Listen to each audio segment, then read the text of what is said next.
I just want to feel something this week and read about zombies. Welcome to the Reading Vlog. One of the main struggles I face as a reader is figuring out and discovering good books to read. I've tried reading books that are award winning, but that's hit or miss for me because winning an award is very politicized.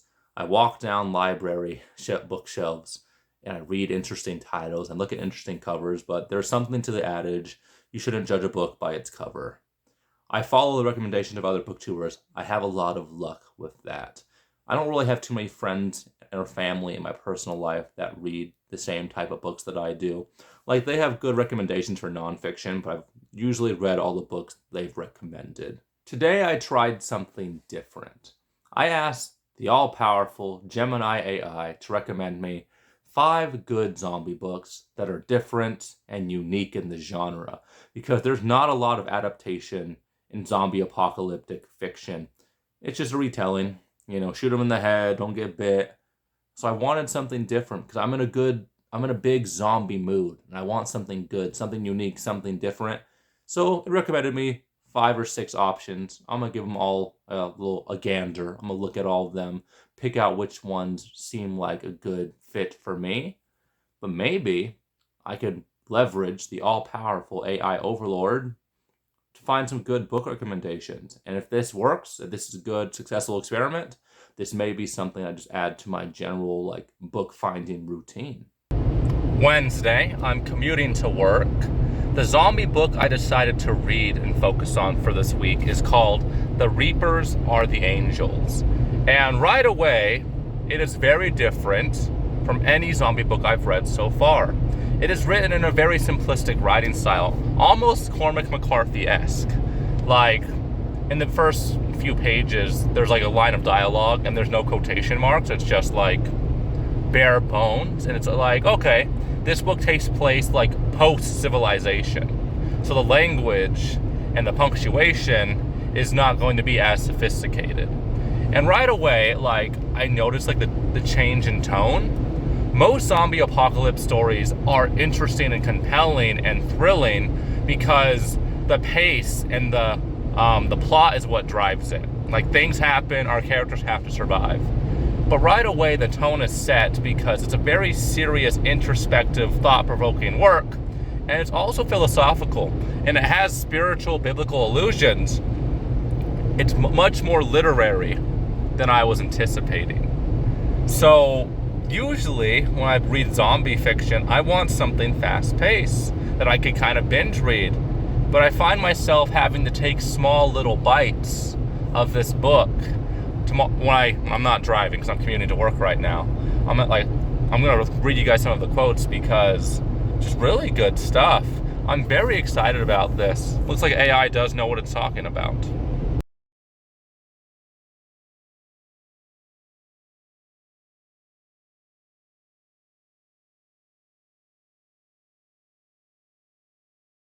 All right, guys, I'm back home. Here's the quote I wanted to share with you guys. Truth be told, the inward gaze is something she's not too fond of, but there are secrets that lurk in the mind, and she doesn't want any of them sneaking up on her. Sometimes it pays to take a deep look inside, even if you get queasy gazing into those dark corners. The main character's name is Temple. When I read that, I was like, yeah, same. I feel like when I was growing up, most apocalyptic stories were like, if humans survived at the end of the story, that's a win because we viewed the future of humanity in a much more positive way. But I'm seeing a very definite shift in the tones for apocalyptic fiction, and it is like survival is not enough. Just because humankind survive as a species does not mean that that's a win. That does not mean you win the apocalypse game. So I'm reading, this book.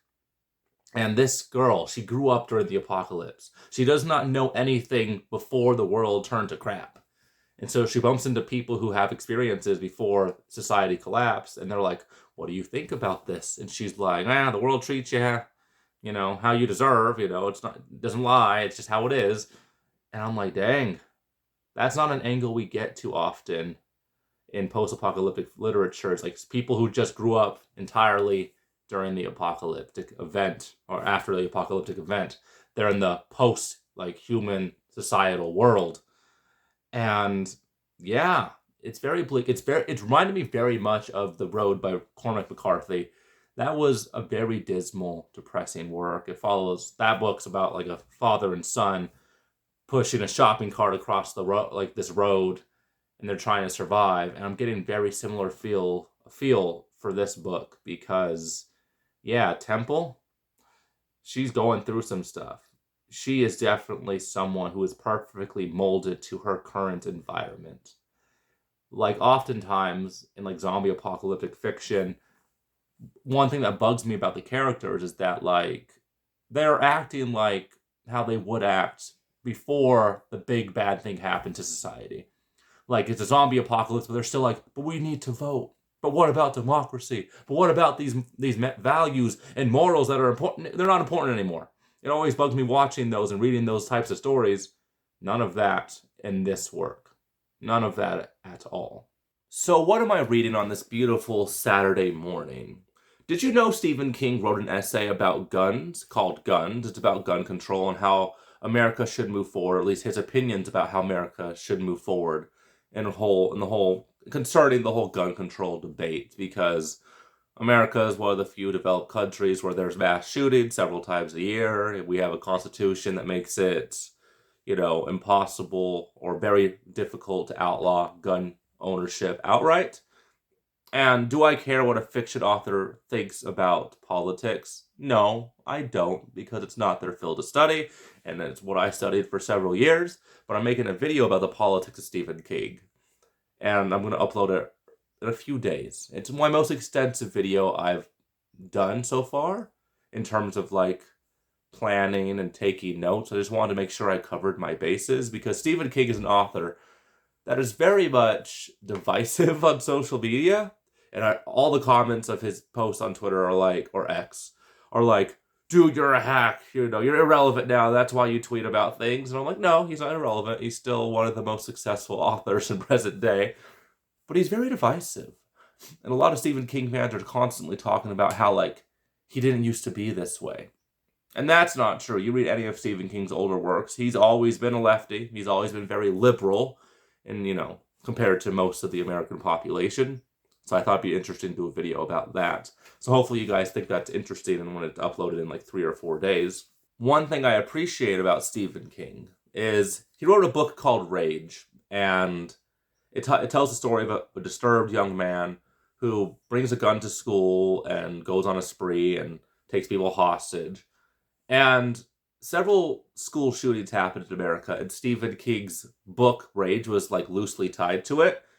And because he couldn't know for sure that he wasn't partially to blame, he just let the book go out of print. So that's admirable in this day and age where people don't put their money where their mouth is. They're not willing to actually sacrifice things for their beliefs. Someone saying like, I'm not sure if I contributed to this issue, but I'm willing to take steps to stop myself from being complicit in that. That's pretty admirable. Whether or not you agree or disagree with his certain political positions, like, unlike most people, he stands by what he believes. That's cool. So, yeah, he's an author of fiction. It's not his field of study, but he's clearly passionate about the subject. And I gotta make sure my research is thorough. So, I stand corrected. Stephen King does know what he's talking about when it comes to gun policy. I was very elitist. I was very condescending because of my education background. And political science is one of those fields where just because you're educated in politics, that doesn't mean you understand politics that well.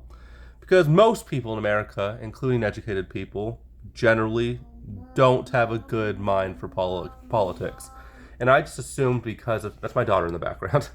And I just assumed because Stephen King's Twitter discourse is super immature and infantile, that his take on gun control or gun policy was going to be just as infantile, and I made a snap judgment, and I was wrong. Yeah, I was very much impressed. Like, he had a lot of the same ideas about the whole gun violence issue we have in America, that I had very similar views to that, and he provided some nuanced, reasonable solutions that will never happen because it's America, but it's nice to know that some people are still thinking about that. And I think if a boomer like Stephen King could kind of make up his mind and learn things about that, And I think there's some hope for sure, because boomers aren't known for being politically adaptable. That is for sure. Sunday, I finished The Reapers Are the Angels, and that is the best zombie apocalypse book I have ever read. It was incredibly literary. Yes, I couldn't binge read it because it was pretty dense despite being only like 229 pages. But yeah, it hit me in the feels. It talks a lot about innocence, trauma, PTSD, moving forward with your life, the importance of aesthetic and beauty, how like evil is very relative, how faith is super adaptable. Like this, the characters in this book are all pretty, for the most part, very religious, but they live in like a wasteland. They live in a horrible future, and how like their religion and their belief in spirituality has adapted and changed. Very compelling stuff. And I love it when books like say the title of the book in the story. It always gives me the chills. And when that happened in this book, I was like, dang, that's good. The author did a very good job. I'm not sure if this author's written anything else, but this book was amazing. I think AI does know how to recommend a good book. I'm going to probably be using AI to get a bunch of my books and reads planned out for the rest of the year for sure. In terms of page count, worst week of the year so far, only 260 pages, but quality over quantity. I read a great book. I think maybe only my second 5-star book of the year. So you'll definitely be getting a book review video about this book in the near future. Stephen King's essay about guns, also pretty thought-provoking. It's nice to see, authors of fiction doing a very good job at writing nonfiction, political discourse types of things. This week was pretty dang good. Next week will be even better. I'm going to finish off March with a bang. 7 more videos left to make for the rest of this month to reach my March Madness goal. I can't wait to see and go over the analytics of this month because it's been a great month. I think the best month of the channel so far. So there you have it. I read and I think some things. Thank you guys for watching this week's vlog, and I'll see you guys next time.